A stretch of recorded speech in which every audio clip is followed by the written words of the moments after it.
Josa. Amém. Que bênção, né? Eu quero compartilhar com vocês alguns textos da Bíblia que valorizam a família. A Bíblia ela é especialista em família. Por quê? Porque a família veio de Deus. A família é uma instituição divina, ou seja, é uma instituição onde teve a origem nas mãos de Deus, né? E eu fico sorrindo quando eu comparo a criação do homem e mulher. Ontem eu até falei isso lá na igreja, e ontem foi culto de família lá na nossa igreja, e quando a gente fala a diferença entre marido e mulher, e ver que Deus juntou essas duas pessoas, unindo, e ainda disse mais assim, que ninguém tente separar. E aí eu fico vibrando como Deus consegue fazer um negócio desse. Lá em Atos, no capítulo 16, versículo 31, diz assim: crê no Senhor Jesus e será salvo tu e a tua família. Essa promessa de Deus aí foi quando um homem de Deus estava preso e ele saindo, houve uma manifestação divina naquela prisão e os cárceres o cárcere ficou aberto e o carcereiro ficou preocupado pensando que ele tinha fugido e ele disse: não, fica tranquilo. E foi quando aquele homem perguntou: o que é que eu tenho que fazer para ser salvo? Hoje eu pude responder uma pessoa que eu nem conheço, não sei nem quem é, mas que mandou para mim um WhatsApp pedindo um conselho, pedindo um socorro, se referindo a uma pessoa que está sendo oprimida pelo inimigo. E eu pude dizer isso: se essa pessoa crer em Jesus, se você colocar Jesus como o seu único e suficiente Salvador, se você colocar Jesus como a pessoa em primeiro lugar na sua casa, se for Jesus, você pode ficar tranquilo e despreocupado, que a salvação vai chegar, a opressão vai fugir, porque no nome de Jesus, nada nessa terra consegue sobreviver de mal. Nada de mal nessa terra consegue sobreviver ao nome de Jesus. O inimigo bate em retirada quando isso acontece. E aí, nós vamos ver lá no Evangelho de João, no capítulo 2, do versículo do 1 ao 11, nós vamos ver Jesus e a sua família. E se inspirar na família de Jesus, gente, não tem igual. Não existe igual se inspirar na família de Jesus. Você vai ver José, ele sendo questionado por um anjo, quando José pensou em abandonar Maria. Mas o anjo chegou e convenceu José, dizendo: o que vem aí, o que vai vir aí, é para a salvação da humanidade. José, sem pensar duas vezes, aceitou ser o pai terreno de Jesus. Imagina aí o privilégio que esse cara tinha, de procurar, de entender, e de quando quiser resolver um problema do seu filho Jesus, ele simplesmente olhar para o céu e dizer: Deus, vamos resolver aqui, nós dois vamos conversar sobre o nosso filho.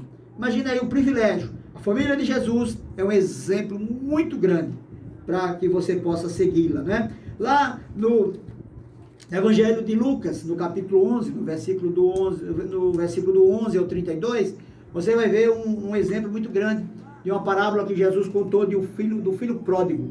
E o filho pródigo era um garoto, o menor da família, o mais novo da família. Eu acho interessante, Rosivaldo, que ele, por ser o menor, ele exigiu do seu pai toda a sua herança. E a herança não se conquista assim, com o pai vivo, não.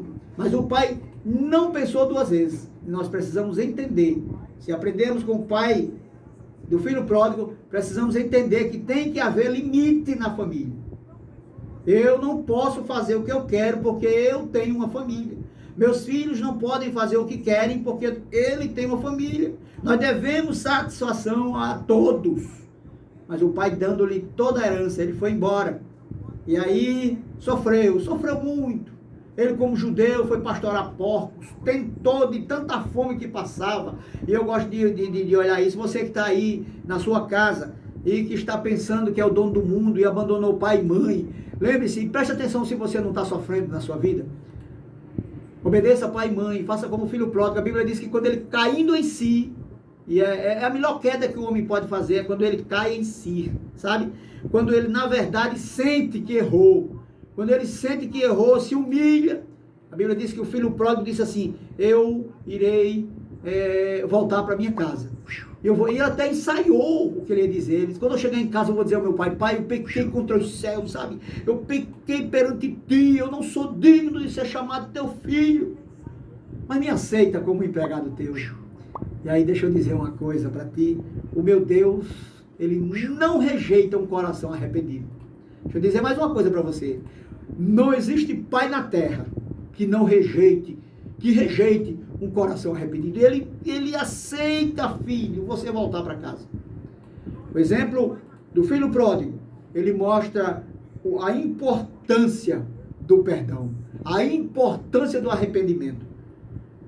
E por último, querido, eu quero que você medite também, lá no Evangelho de João, no capítulo 9, são passagens que valorizam a família.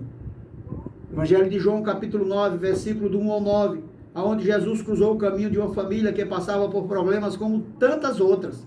O filho de um casal nasceu cego, isso é interessante, e os pais ansiavam pela cura do jovem. Mas seus discípulos, os discípulos o questionaram se essa condição era culpa dos pais ou do garoto. Talvez você esteja vivendo alguma situação difícil na sua casa. E talvez alguém esteja dizendo é pecado, talvez alguém esteja acusando você, é pecado, e por que você está passando por isso? Deixa eu dizer, os discípulos perguntaram a Jesus, essa cegueira desse garoto, quem é o culpado? Houve pecado do pai, da mãe? E aí Jesus imediatamente olha e diz, não, a cegueira dele é para a glória de Deus. Deixa eu dizer uma coisa para você que está vivendo turbulência na sua casa. Tudo isso é para a glória de Deus. Dá lugar ao Senhor Jesus. Crê no Senhor Jesus, será salvo tu e a tua casa. E o maior segredo da vitória é cair em si. Entender que erramos. Entender que se permanecer do erro, nós iremos cair no precipício, porque a Bíblia diz que passa a ser soberba, e a soberba precede a queda. E eu quero dizer para você, você vai ser mais que vencedor. Você vai ser mais que vitorioso no momento que você crer no Senhor Jesus Cristo. E assim sendo, será salvo tu e a tua casa. Deixa eu dizer mais uma coisa para encerrar. Eu e a minha casa, eu posso dizer isso para a honra e para a glória do nome do meu Jesus. Eu e a minha casa servimos ao Senhor. Que Deus possa te abençoar com esta reflexão. Amém.